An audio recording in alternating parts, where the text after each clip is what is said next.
গোপালগঞ্জের ঘটনা আমরা দেখেছি। ভারত সরাসরি এ বিষয়ে অ্যাকশন নেবে। অবিলম্বে নির্বাচন করতে হবে মোহাম্মদ ইউনূসকে।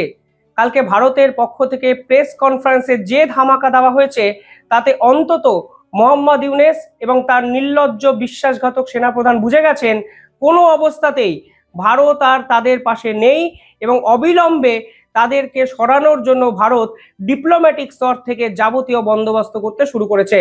এই প্রেস কনফারেন্সের পর মোহাম্মদ ইউনূসের পক্ষ থেকেও একটি খবর সামনে এসছে। সেখানে বলা হচ্ছে বাংলাদেশ এখন নাকি পাকিস্তান আর চায়না সৃষ্টি করা সেই সাউথ ব্লক জোটে থাকবে না।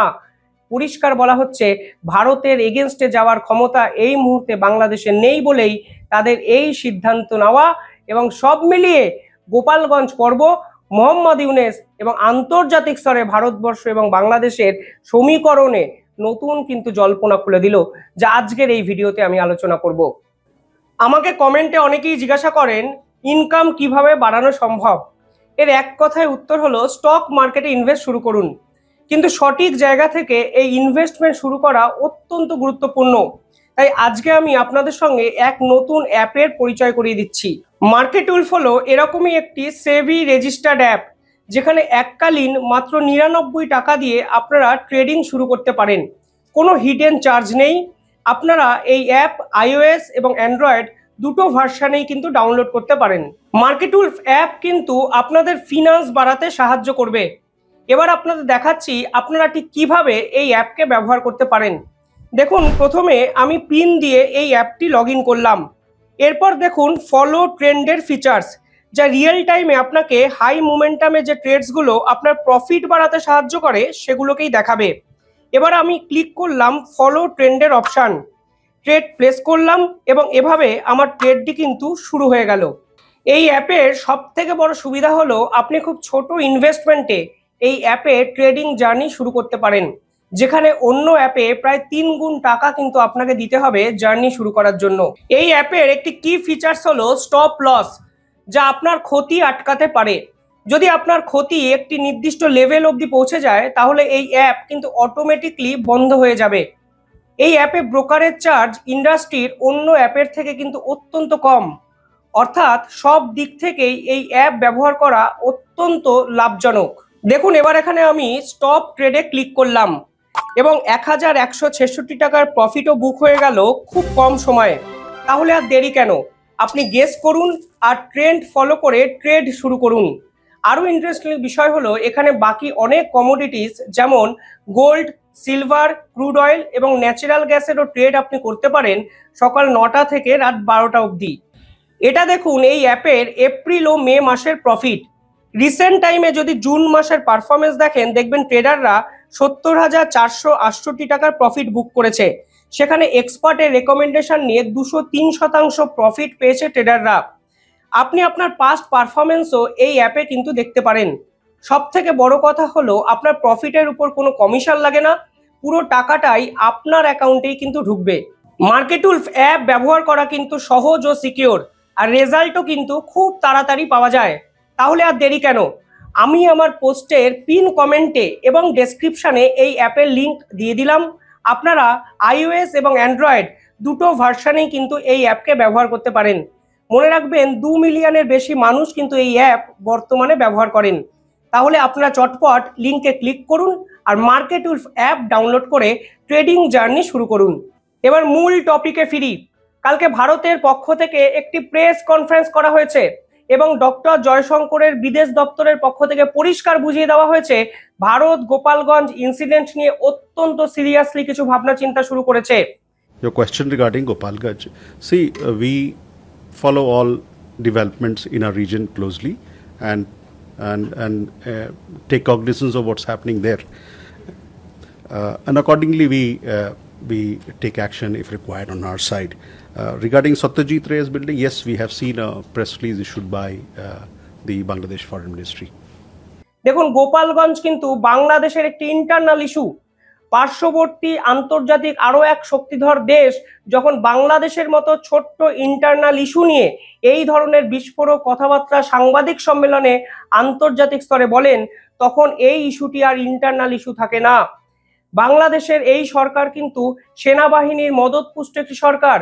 সেনা প্রধান যদি মোহাম্মদ ইউনূসের মাথায় না থাকতেন তাহলে চেয়ারটাই হয়তো ছাড়তে হতো মোহাম্মদ ইউনূসকে। সেখানে দাঁড়িয়ে মানে যেখানে সরকার তৈরি হয়েছে সেনাবাহিনীর মদতে, সেখানে একটি সরকার কিভাবে এই ধরনের নৃশংস হত্যালীলা চালাতে পারে সেই প্রশ্ন কিন্তু আন্তর্জাতিক স্তর তুলতে শুরু করে দিয়েছে। কালকে সাউথ ইস্ট এশিয়ার অত্যন্ত বিখ্যাত বিশ্লেষক একটি টুইট করেছেন। সেই টুইটে তিনি পরিষ্কার বলেছেন, post revolution honeymoons often don't last long, অর্থাৎ বাংলাদেশের হানিমুন পিরিয়ড সম্পূর্ণ শেষ। মাইকেল কুগেলম্যানের এই টুইট পরিষ্কার বোঝা যায় বাংলাদেশের এই গোপালগঞ্জের ইনসিডেন্ট ঘটনা আন্তর্জাতিক স্তরে বাংলাদেশের যে ভাবমূর্তি অবশিষ্ট ছিল তা সম্পূর্ণভাবে শেষ করে দিয়েছে। সেই প্রেক্ষাপটে দাঁড়িয়ে ভারতবর্ষ এই পুরো সিনটায় ঢুকেছে এবং সেনা প্রধানকে উদ্দেশ্য করে কিছু কথা বলে অন্তত বাংলাদেশে সেনা প্রধানের জমানা যে শেষ হতে চলেছে তা কিন্তু বোঝা যাচ্ছে। দেখুন, এই সেনা প্রধানকে মানুষ বিশ্বাস করেছিলেন। শেখ হাসিনাকে সরানোর পিছনে এই সেনা প্রধানের ভূমিকা ছিল। যখন দিনের পর দিন ছাত্রনেতারা সেনাপ্রধানকে হুমকি এবং হুঁশিয়ারি দিয়েছেন, তখন ভারত এই সেনাপ্রধানের পাশে দাঁড়িয়েছিলেন এবং এই সেনাপ্রধানকে কেন্দ্র করেই বাংলাদেশে নতুন করে স্বৈরাচার প্রতিষ্ঠা হবে না তা কিন্তু আন্তর্জাতিক স্তর ভাবতে শুরু করেছিল। কিন্তু এই সেনাপ্রধান প্রথমে অপারেশন ডেভিল্যান্ড চালু করেন, যে ডেভিল্যান্ডে একের পর এক আওয়ামী লীগের নেতা মন্ত্রী কর্তা সমর্থকদের গ্রেফতার করা হয় এবং কালকে সব কিছুকে ছাপিয়ে গোপালগঞ্জে সাধারণ মানুষের উপর নির্বিচারে গুলি চালানো হয় সেনাবাহিনীর পক্ষ থেকে, যা আইনত বৈধতা তো নেই, উল্টে মোরাল ভ্যালু দিয়ে যদি বিশ্লেষণ করেন সেখানেও দেখবেন সেনাপ্রধান সম্পূর্ণভাবে বিশ্বাসঘাতকতা করেছে বাংলাদেশের মানুষের সঙ্গে। প্রশ্ন উঠে যায় অনেক। কোন প্রশ্ন ওঠে? প্রশ্ন ওঠে, যদি কালকে সেনাপ্রধানের এই সেনাবাহিনী গুলি চালিয়ে ঠিক কাজ করে, তাহলে শেখ হাসিনা যদি আগের বছর জুলাই বিপ্লবকে থামাতে গুলি চালায় তাহলে কি ভুল কাজটা করেছে?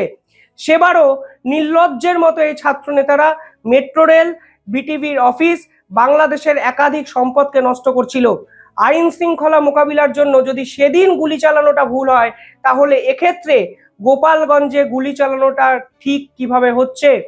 যদি সেদিনের পর শেখ হাসিনার বিপক্ষে একাধিক মামলা রুজু করা হয়, তাহলে গোপালগঞ্জের এই ঘটনার পর সেনাপ্রধান এবং মোহাম্মদ ইউনূসের বিপক্ষে মামলা রুজু করা হবে না কেন? কোনো প্রশ্ন নেই, কোনো উত্তর দেওয়ার জায়গায় মোহাম্মদ ইউনূসটা নেই। কারণ দেশের মানুষ এই সরকার, এই সেনাপ্রধান এবং এই ছাত্রনেতাদের ভয়ে রীতিমতো স্তব্ধ। তারা কথা অবধি বলতে পারছেন না এবং ছাত্রনেতারা ভাবছেন যেহেতু এই পার্টিকুলার ছাত্রনেতাদের বিপক্ষে জনরোষ এখনো গর্জে উঠছে না, তাই হয়তো তাদেরকে সকলে মেনে নিচ্ছেন, শ্রদ্ধা করছেন। আসলে আতঙ্কগ্রস্ত হয়ে বাংলাদেশের মানুষ এই ছাত্রনেতাদের বিপক্ষে কোনো কথা বলতে পারছেন না। এক্সেপশনাল গোপালগঞ্জ যারা বুঝিয়ে দিয়েছেন বাংলাদেশের যতদিন স্বাধীনতার ইতিহাস লেখা থাকবে, বঙ্গবন্ধুর ইতিহাস লেখা থাকবে, মুক্তিযুদ্ধর ইতিহাস লেখা থাকবে, ততদিন গোপালগঞ্জ এইভাবে অন্যায়ের বিপক্ষে প্রতিবাদ করবে। কালকে ভারতের পক্ষ থেকে কি বলা হয়েছে? ভারতের পক্ষ থেকে পরিষ্কার বলে দেওয়া হয়েছে, we take action if required, আমরা অ্যাকশন নেব, উই ওয়ান্ট পজিটিভ পার্টনারশিপ। কিন্তু এক্ষেত্রে পার্টনারশিপ তো দূরের কথা, পুরো বিষয়টাই তো আর পজিটিভিটির জায়গায় থাকছে না। ফলে কোনো অবস্থাতেই বাংলাদেশের এই অবস্থা ভারত মানবে না, পরিষ্কার বুঝিয়ে দেওয়া হয়েছে। এবং বলা হয়েছে উই হ্যাড মিটিংস এবং সেভারেল এরিয়াসে আমরা নিজেদের মধ্যে কথাবার্তা বলছি, কিন্তু কোনো অবস্থাতেই আউটকাম বেরোচ্ছে না। কালকে বাংলাদেশের এই পর্ব নিয়ে আরো অত্যন্ত গুরুত্বপূর্ণ কথা বলা হয়েছে। সেখানে বলা হয়েছে, we follow all developments in our region closely and take cognizance of what is happening there and accordingly we take action if required. Regarding Satyajit Ray's building, we have seen a press release issued by Bangladesh. অর্থাৎ প্রতিটি পদক্ষেপে ভারত এবার response করা শুরু করে দিল। ভারত বুঝতে পারলো যে এই মোহাম্মদ ইউনূস সরকারকে হয়তো অতিরিক্ত কিছুদিন দিয়ে দেওয়া হয়েছে। ভারত অ্যাকচুয়ালি ভরসা করেছিল সেনাপ্রধানের উপর, সেনাপ্রধান পুরো বিষয়টা শর্ট আউট করতে পারবে, এই রকম একটা ভরসা ভারতের পক্ষ থেকে কিন্তু করা হলো, যা সম্পূর্ণভাবে কালকে ভেঙে চুরমার হয়ে গেছে। এখানে পরিষ্কার বলা হয়েছে, we have had engagement at the leaders level এবং ফরেন সেক্রেটারির সঙ্গে কথা বলা হয়েছে এবং এই পুরো ঘটনায় ভারত রীতিমতো ক্ষুব্ধ, ভারত ভাবছে এবং এই পুরো বিষয়টা থেকে বেরোতে হবে বাংলাদেশকে একমাত্র নির্বাচন করার মাধ্যমেই। সেখানেই কিন্তু বলেছে ভারতের পক্ষ থেকে, you know our point of view, we have said as a democracy we would welcome holding of election. অর্থাৎ এই মুহূর্তে নির্বাচন করুন, যা করছেন বাড়াবাড়ি হচ্ছে এবং এই রকম দ্বিচারিতা কোনোভাবে মেনে নেওয়া যায় না। মনে রাখবেন, উলফা আইয়ের যে ঘাঁটিগুলো তা কিন্তু ভারত সার্জিক্যাল স্ট্রাইক করে চূর্ণ বিচূর্ণ করে দিয়েছে। প্রশ্ন উঠছে এবার কি বাংলাদেশে সার্জিক্যাল স্ট্রাইক চালানোর দিকে যাবে ভারত? কারণ যেভাবে সেনাপ্রধান বাংলাদেশের কন্ট্রোল হারিয়ে ফেলেছে, প্রতিবেশী দেশের মধ্যে যদি এই রকম অরাজকতা সৃষ্টি হয়, এর এফেক্ট ভারতে এসে পড়বে। ভারত নিজেদের স্বার্থেই ঝাঁপিয়ে পড়ুক এবার বাংলাদেশে, যা একাধিক বিশেষজ্ঞ কিন্তু বলতে শুরু করেছেন। ভারতের এই প্রেস কনফারেন্সের পর আরো একটি স্টেটমেন্ট আমাদের সামনে আসে। স্টেটমেন্ট মানে আর্টিকেল। দেখুন, এই আর্টিকেল আল জাজিরা প্রকাশ করেছে। ফলে এই আর্টিকেল ভুয়া বলার আগে আপনারা আল জাজিরাতে গিয়ে পড়ে নেবেন। আল জাজিরা আর যাই হোক, ভারতের হয়ে লেখে এই রকম নিদর্শন কিন্তু নেই। সেখানে তারা পরিষ্কার দাবি করছে যে ভারতের ভয়ের পর, মানে ভারতের এই রকম স্টেটমেন্টের পর ভীত হয়ে বাংলাদেশ সিদ্ধান্ত নিয়েছে যে তারা চায়না এবং পাকিস্তান জোটে থাকবে না। কেন ভয় পেল তারা? কারণ কিছুদিন আগে ভারতবর্ষের চিফ ডিফেন্স সরাসরি বলেছিলেন, অনিল চৌহান সরাসরি বলেছিলেন, চিফ ডিফেন্স অফ স্টাফ, যে এই ধরনের জোট দক্ষিণ এশিয়ায় মানা সম্ভব নয়, আমরা প্রস্তুত। এই ধরনের জোট যদি আমাদের উপর থ্রেট ক্রিয়েট করে তাহলে আমরা এর জবাব দেব। আর ভারতের সেনাপ্রধান কিংবা ভারতের বিদেশ দপ্তরের পক্ষ থেকে এই স্টেটমেন্ট আসার পর বাংলাদেশ ঠিক করেছে কোনো অবস্থাতেই ভারতের বিপক্ষে তারা যাবে না। অর্থাৎ চায়না পাকিস্তানের সেই সাউথ ইস্ট এশিয়ার অর্গানাইজেশন ব্লক, যেটা সার্ককে বাইপাস করে করার চেষ্টা তারা করেছিল, সেই জোটে বাংলাদেশ নেই। এত তাড়াতাড়ি দম শেষ হয়ে গেল, এত তাড়াতাড়ি বুঝে গেলেন তারা ভারতের সঙ্গে লড়তে পারবেন না, এত তাড়াতাড়ি বুঝে গেলেন এই সেনাপ্রধান, এই মোহাম্মদ ইউনূসের দম আসলে পাড়ার ওই ছাত্রনেতাদের কাছে হিরো সাজার মতোই। এর বাইরে বেরিয়ে খেলার ক্ষমতা এই বাংলাদেশের নেই। ফরেন ইনভেস্টমেন্ট শূন্য, আইন শৃঙ্খলা শূন্য, সংস্কার শূন্য। কোন অবস্থাতেই মোহাম্মদ ইউনূসকে আপনি 10-এর মধ্যে 10 দিতে পারেন? কোনো অবস্থাতেই পারবেন না। ভারতও জানে, আন্তর্জাতিক স্তর এখন বুঝতে শুরু করেছে এবং সব মিলিয়ে বাংলাদেশের স্বরাষ্ট্র মন্ত্রক এবার বুঝে গিয়ে চায়না পাকিস্তানের সেই কুখ্যাত south organization block, south east Asia যে ব্লক তারা তৈরি করেছে, সেখান থেকে বাংলাদেশ নিজেদের উইথড্র করে নিচ্ছে শুধুমাত্র ভারত এ বিষয়ে কড়া বিবৃতি দিয়েছে বলে। খেলা তো সবে শুরু, খেলা সবে শুরু। সেনাপ্রধান বুঝে গেছেন কালকে ভারতের স্টেটমেন্টের পর যে ভারত কোনো অবস্থাতেই এই পুরো বিষয়টি সহজভাবে নেয়নি। কারণ সেনাপ্রধানের বিপক্ষে কথা কিন্তু ভারত এর আগে শেষ 10 মাসে একটি বারের জন্য বলেনি। ভারত কিন্তু এই সেনাপ্রধানকে কনফিডেন্সকে নিয়ে মানে ব্যাপারটা করার চেষ্টা করেছে, কিন্তু এই সেনাপ্রধানের দক্ষতা বা ক্ষমতা কিছুই নেই। যদি থাকতো তাহলে আজকে বাংলাদেশের আইন শৃঙ্খলার অবস্থা এতটা খারাপ জায়গায় চলে যেত না। উল্টে এই সেনাপ্রধান মোহাম্মদ ইউনূসের সঙ্গে জোট করে তুরস্ক, পাকিস্তান, চায়নার সঙ্গে মিটিং করে ভারতকে অশান্ত করার ছক করেছেন। ফলে যা ভারত একটি সার্জিক্যাল স্ট্রাইক 7 সিস্টার্স বর্ডারে মায়ানমারে করে বুঝিয়ে দিয়েছে, সেকেন্ডটা বাংলাদেশে হলো বলে, এবং বোঝা হয়ে গেল এই সেনাপ্রধানের পাশে ভারত নেই। এই মোহাম্মদ ইউনূসের অপসারণ প্রয়োজন, নির্বাচন করতে হবে, বাংলাদেশের শান্তি ফেরাতে হবে। ভারত এবার অ্যাকশনে ঝাঁপালো। অনেক আপডেট আসবে, অনেক ভিডিও হবে, আপডেটেড ভিডিও আমি আপনাদের সামনে নিঃসন্দেহে নিয়ে আসবো। তবে তার আগে ছোট্ট একটা অনুরোধ, মার্কেটউলফ অ্যাপ ব্যবহার করা অনেক বেশি সহজ, অনেক বেশি সিকিওর এবং আপনারা টাকাও রোজগার করতে পারেন কম সময়ে। iOS এবং অ্যান্ড্রয়েড দুটো ভার্সনেই এই অ্যাপ কিন্তু ব্যবহার করতে পারেন।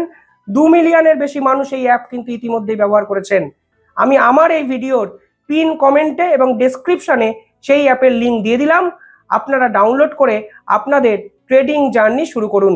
দেখতে থাকুন দ্য ইন্ডিপেন্ডেন্ট বেঙ্গল। চ্যানেলটি ভালো লাগলে একটু সাবস্ক্রাইব করে দেবেন। ধন্যবাদ।